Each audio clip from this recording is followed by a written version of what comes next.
Alhamdulillah wassalatu wassalam ala Rasulillah.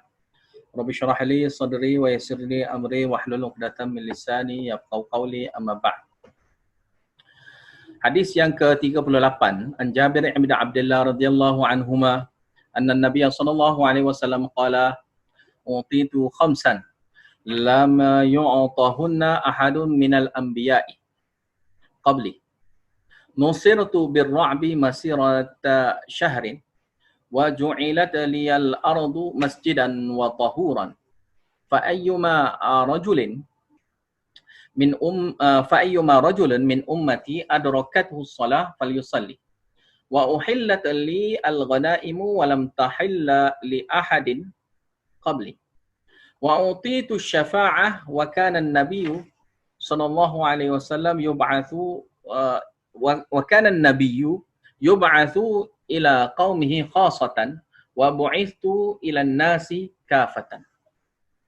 Daripada Jabir bin Abdullah radhiyallahu anhuma, sungguhnya Nabi SAW pernah bersabda, aku dikurniakan 5 perkara, yang mana tidak hanya diberinya 5 perkara itu kepada seorang pun di kalangan nabi-nabi lain sebelum daripada aku.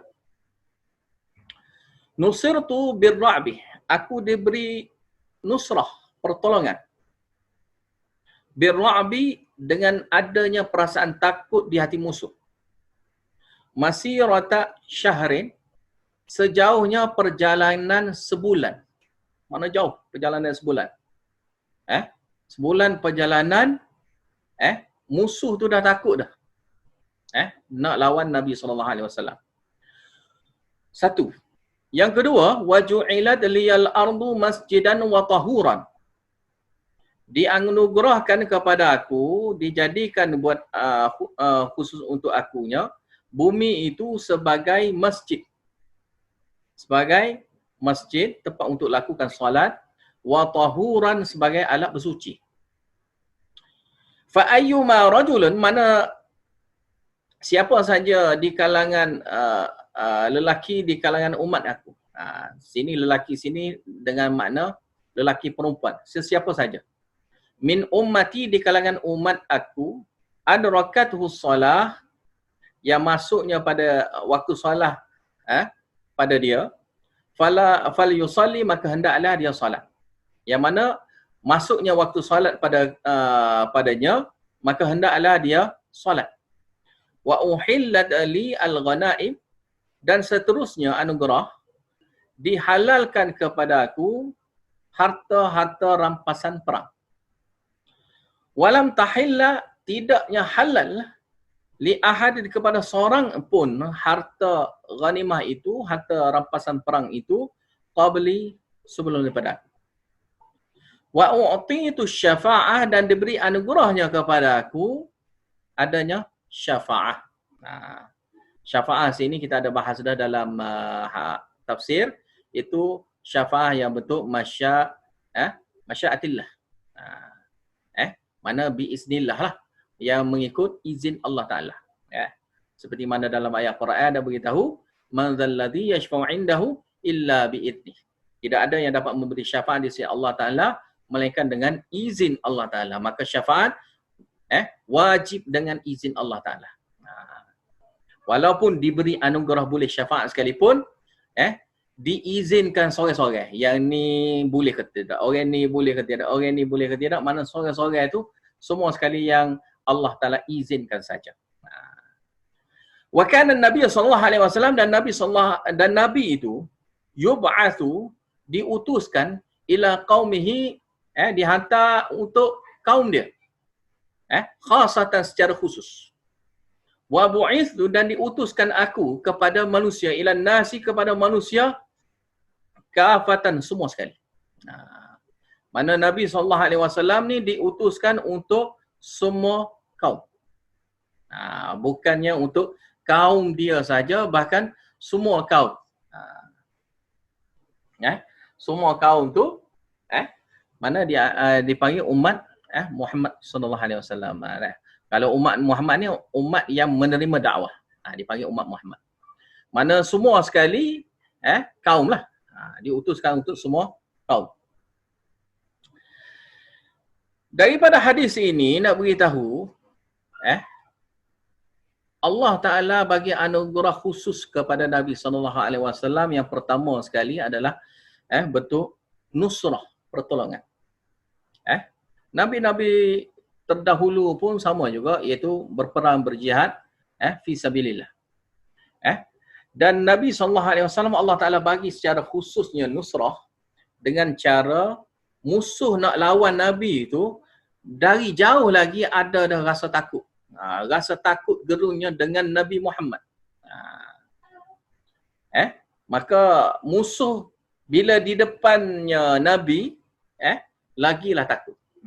Mana perjalanan sebulan tu pun dah takut.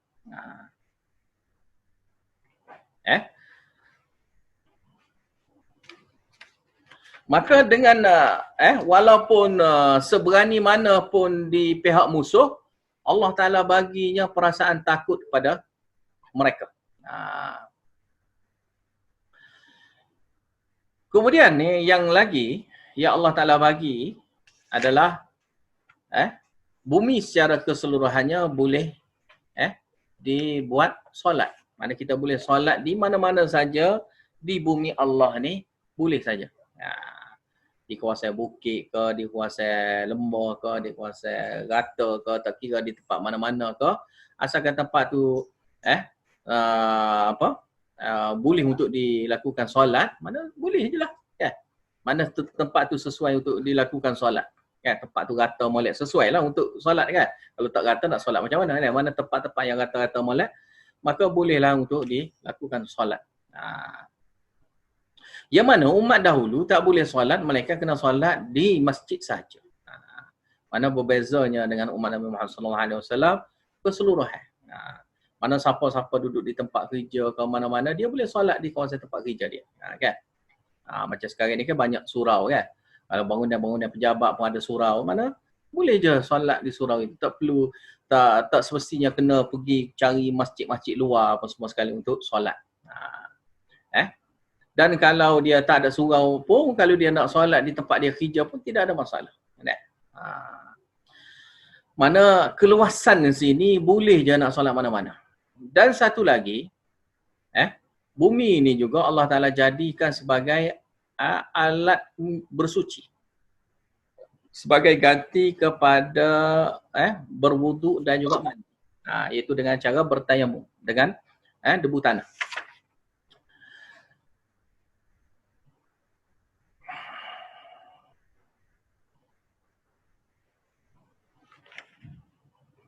Kemudian yang lagi daripada hadis ini, harta ghanimah perang. Harta ghanimah perang sebelum pada ni, harta rampasan lah dia panggil. Harta rampasan perang dulu di zaman Nabi-Nabi terdahulu tidak boleh ambil 1 sen pun, tidak boleh ambil. 1 sen pun tidak boleh ambil daripada harta rampasan perang itu. Tidak boleh ambil. Berbeza dengan yang di zaman Nabi Muhammad SAW, Allah Ta'ala anugerahkan halalnya harta rampasan perang. Kalau dulu, umat dahulu seperti mana yang diriwayatkan dalam hadis, Nabi yang dahulu akan kumpul semua harta-harta rampasan perang. Dia akan kumpul di satu padang dan kemudian dia akan bermunajat minta doa pada Allah Ta'ala dan Allah Ta'ala akan hantarnya api, bakar semua sekali harta rampasan perang. Itu cara Allah Ta'ala buat dahulu. Mana kalau dahulu dengan cara Allah Ta'ala bakar. Kan? Manakala sekarang ni Allah Ta'ala halalkan buat Nabi Muhammad SAW. Ini anugerah khusus yang Allah Ta'ala bagi.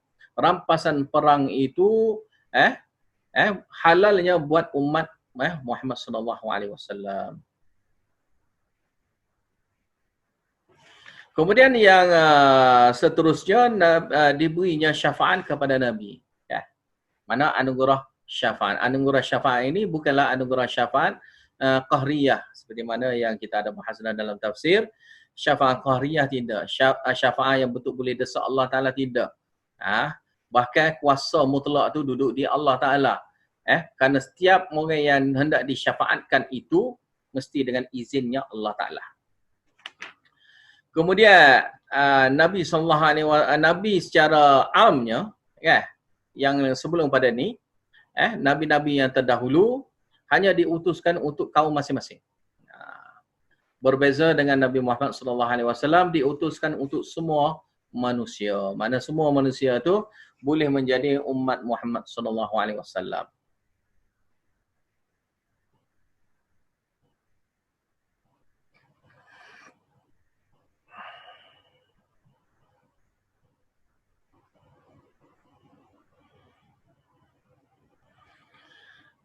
Habis itu. Bab yang seterusnya, bab haid. Bab yang seterusnya kita sentuh juga sikit. Bab haid. Bab haid ni maknanya berkaitan dengan perempuan. Iaitu darah haid lah maknanya. Yang mana Allah Ta'ala jadikan fitrah untuk perempuan ini adanya mengeluarkan darah haid. Dan ini sesuai dengan fitrah, sesuai dengan ciptaan asalnya perempuan itu. Ya Allah Ta'ala ciptanya perempuan itu dengan keadaan mengeluarkan haid. Jadi ini hadis bab ini hadis-hadis dia nak bincang tentang haid. Hadis yang 39 an Aisyah radhiyallahu anha anna Fatimah bint Abi Hubaish sa'alat an-nabiy sallallahu alaihi wasallam faqalat inni ustahadu fala athur afada'u shalah qala la inna dhalika 'irqun walakin da'i shalah qadra al-ayyam allati kunti tahidina fiha thumma ghatasili wa salli wa fi riwayatin wa laysat bil haidah fa idza aqbalat al haidah fatruki shalah fiha fa idza dhahabat qadruha faghsili 'anka ad-dama wa salli. Daripada Aisyah radhiyallahu anha, sungguhnya Fatimah binti Abi Hubaish. Dia bertanya Nabi sallallahu alaihi wasallam. Dia berkata, aku ni perempuan yang ustahadu yang datang darah istihadah. Maka aku jadi tak sucilah aku ni. Afa ada as-salah, adakah patut aku tinggalkan solat? Kerana sini adanya syubhah dengan haid. Darah istihadah ni mana ada persamaan dengan haid, kan? Maka adakah patut aku tinggalkan solat? Katanya Nabi sallallahu alaihi wasallam tidak boleh. Inna dzalika 'irqun. Itu hanyalah penyakit urat saraf. Walakin da'i shalah, akan tetapi hendaklah kamu meninggalkan solat qadral ayyam, dengan kadar penentuan hari allati kunti tahidina fiha, yang biasanya sebelum pada ini kamu datang haid pada waktu itu. Summa ghatasili, kemudian hendaklah kamu mandi, mandi haid itulah. Wa salli, dan hendaklah kamu salat. Wa fi riwayatin, dalam riwayat lain ada beritahu walaysat bil haidah. Dan darah istihadah itu bukanlah darah haid. Fa idza aqbalatil haidah, bila melepasinya masuknya pada waktu haid, mana darah istihadah tu sesuai dengan waktu kebiasaan datangnya haid ketika itu, fatrukis solah, maka hendaklah kamu tinggalkan solat fiha pada waktu itu. Fa idza dhahaba, bila dia berlalu perginya waktu yang kebiasaan haid itu, qadruha, iaitu qadar yang haid biasanya itu, faghsili, maka hendaklah kamu basuh, bersihkan diri kamu tu akan darah, wasalli, dan hendaklah kamu solat. Sini juga mandilah juga maknanya. Daripada hadis ini, nak cerita mula-mula sini tentang darah istihadah. Mana hadis ini nak bincang tentang perbezaan darah haid dengan darah istihadah. Darah haid dengan darah istihadah. Mana darah haid, seperti mana dalam riwayat hadis ini nak beritahu, darah haid ni maknanya dia akan datang sesuai dengan masa-masa yang selalu dia datang. Okay. Sebab tu bagi perempuan, dia kena peka lah perkara ni. Termasuk juga lelaki lah, suami dia pun kena peka jugalah. Ada kalau dia tu sebagai bapa pun jugalah kepada anak dia. Mana lebih-lebih lagi lah. Jadi dia kena peka hari yang biasa datang haid. Hari yang biasa datang haid. Mana hari yang biasa datang haid ini dia akan mari seperti mana mari pada waktu-waktu dalam bulan Islam. Sebab tu bila orang yang datang haid ni kita nak tahu pasal dia ni, kita kena tahu pada waktu bulan Islam lah. Mana kita kena tengok bulan yang sebenar. Bukan yang kita tengok yang bulan Syamsiyah ni. Kita kena tengok yang bulan Qamariyah. Yang bulan Qamariyah ni, itu baru betul-betulnya hukum bulan. Mana tengok awal bulan ke, tengah bulan ke, akhir bulan. Ataupun biasa berapa-berapa hari bulan. Berapa hari bulan yang biasa ia datang haid. Maka akan datang juganya yang bulan yang seterusnya pun pada waktu yang sama.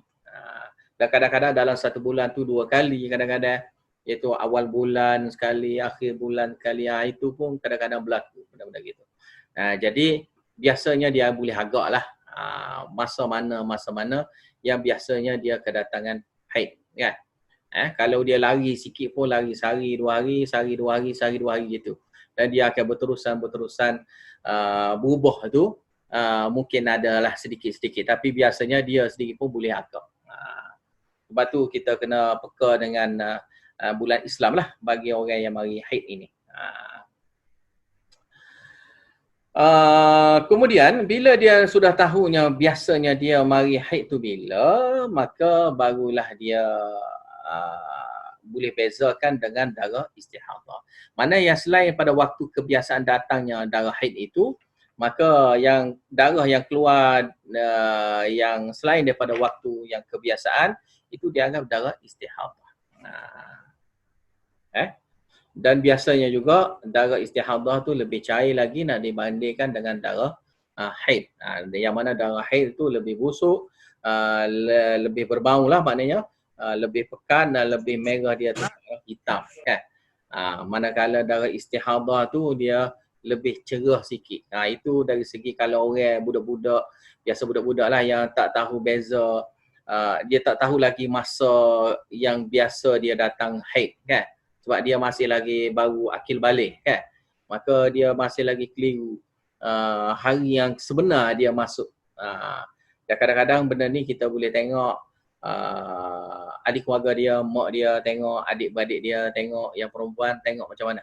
Mak-mak saudara dia ke. Maka boleh tengok daripada situ pun boleh membantu jugalah.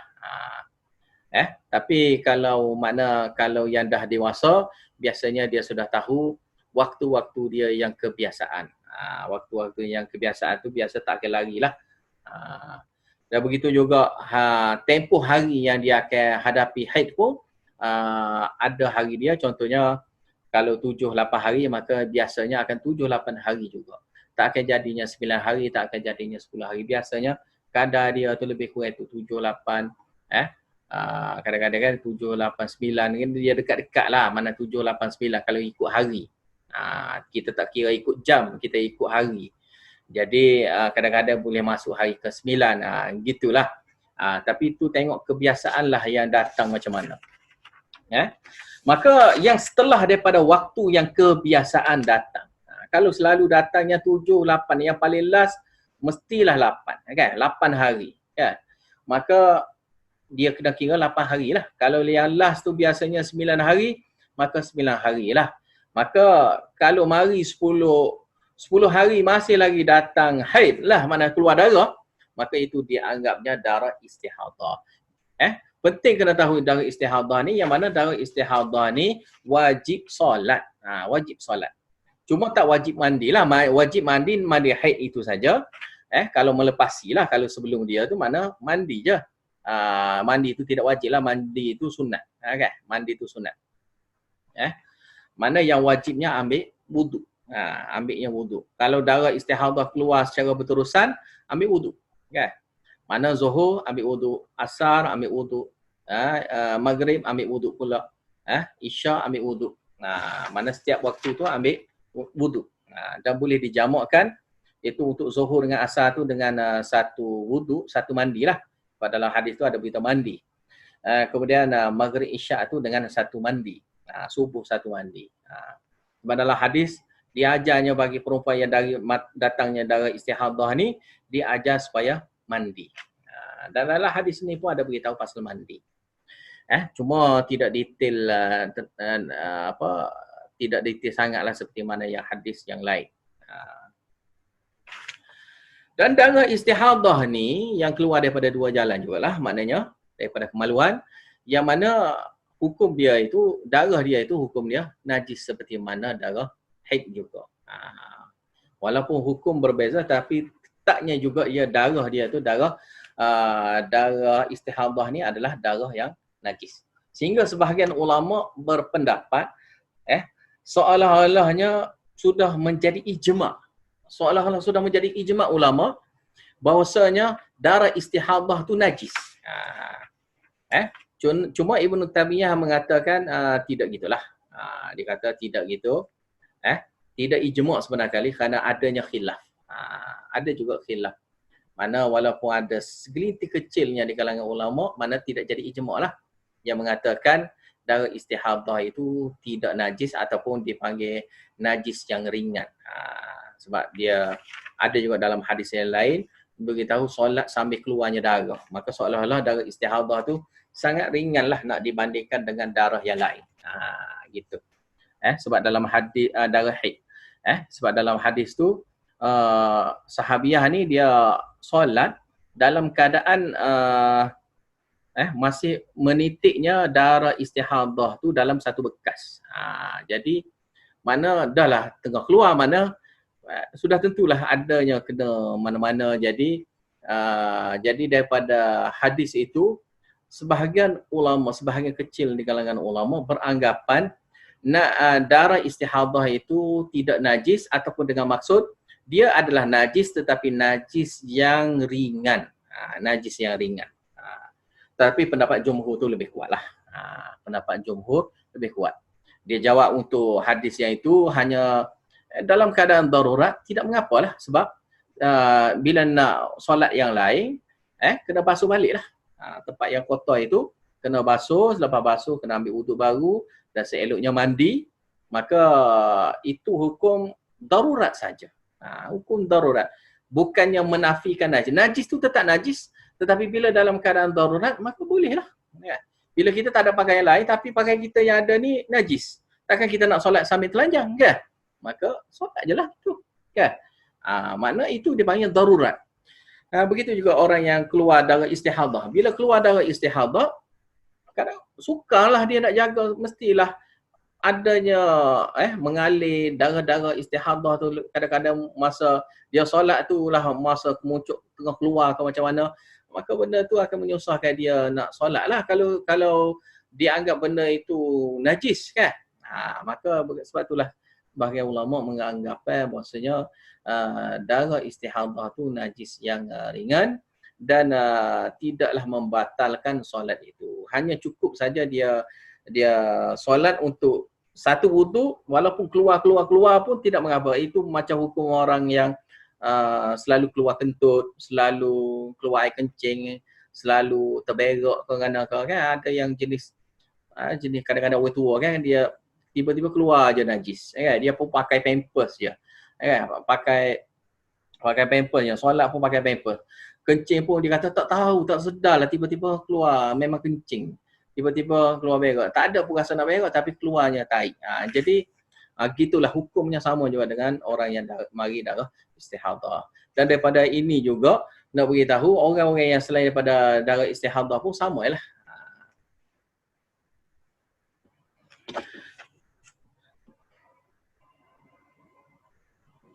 Dan daripada hadis ini tidak wajib mandi lah. Istihadah tidak wajibnya untuk dia ulang mandi, tetapi disunatkan pada dia tu mandi. Sunat mandi. Kalau dia mandi itu lebih bagus lah. Lebih bagus sebab Nabi SAW pun ajar dengan cara mandi.